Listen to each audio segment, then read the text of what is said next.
皆さんこんにちは、秀樹です。今日のロストジェネレーションブルーストークはですね、新入社員歓迎会の話ということでありまして、大学卒業しましてですね、今の日本製鉄前身になりますけれども、新日鉄という会社に入社したわけです。鉄は国家なりでありまして、当時は世界一の鉄鋼メーカーでしたから力がありましたですね。もともと鉄鋼メーカーっていうのはバンカラな気質がありまして、もともとが官営八幡製鉄から始まる、いわゆる国家公務員というか国家プロジェクトですから、すごいバンカラなんですよね。入社しましてね、最初2週間ぐらい東京の本社研修というのがありまして、それから2ヶ月製鉄所にみんな3、3、5ね分かれて製鉄所研修っていうのをやるんですよ。でそれが要するに3交代の勤務ということで、現場のねシフトに入って、研修をするんですが、ここでいう新入社員歓迎会の話っていうのはですね、この製鉄所に行った時の歓迎会の話なんですよ。名古屋の研修になったんですけれども、東京から新幹線でですね、その名古屋まで移動しまして、名古屋の駅からバスに乗ってですね、着いたところがですね、第一東海寮というね、もうすごい古びた鉄筋の寮なんですね。あんまりなるべくこういうとこに住みたくないなぐらいのですね、ようなちょっと古い建物でありまして、名古屋で研修したら100人ぐらいだったかなだと思うんですけれども、寮の広い玄関上がりましてね、そうするとみんなそれぞれ事前に部屋をあてがわれていたので、その部屋にねそれぞれ向かうというところだったんですが、各部屋に通じる廊下のところに大きな黒板がありまして、その黒板に何やら書いてあるわけですよ。新入社員の皆へという感じで、本日6時より図書室において歓迎会を行いますと。汚れてもいい服装で来てくださいって書いてあるんですよ。製鉄所の研修に着くまでにですね、この歓迎会がすごいと。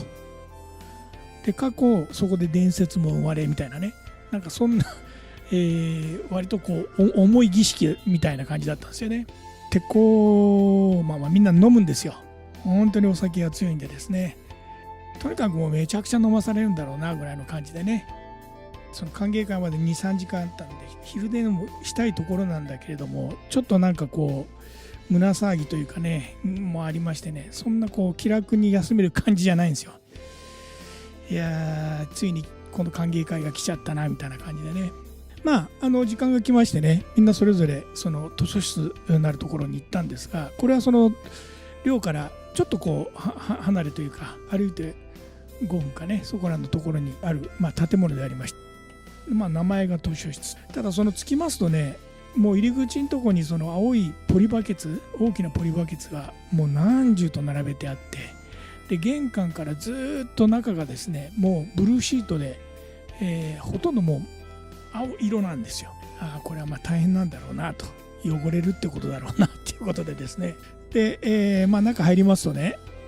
その一番の大広間のところに、ちょっと前の方がちょっとステージのようにスペースが空けてあって、その奥側に足の短い、平机っていうんですかね、テーブルが、何列かな、100人余裕で座れるぐらいです。結構ありましたね。そこにね、樽寿司ね、いい寿司がねいっぱい置いてあるんですよ。でビールだとかね、もういっぱいそこに並べてあって、でとりあえず先輩も1人2人ぐらいの感じで、とにかく先にちょっと乾杯っていうかね、練習しときましょうぐらいの感じで、みんなその席にそれぞれ座ってですね、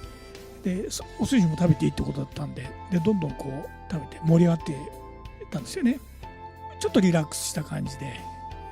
その周りを見渡すと、いわゆるその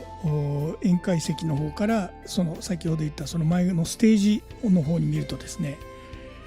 一番その壁際に、足の長い長机っていうのがね、何列かな、すごい長い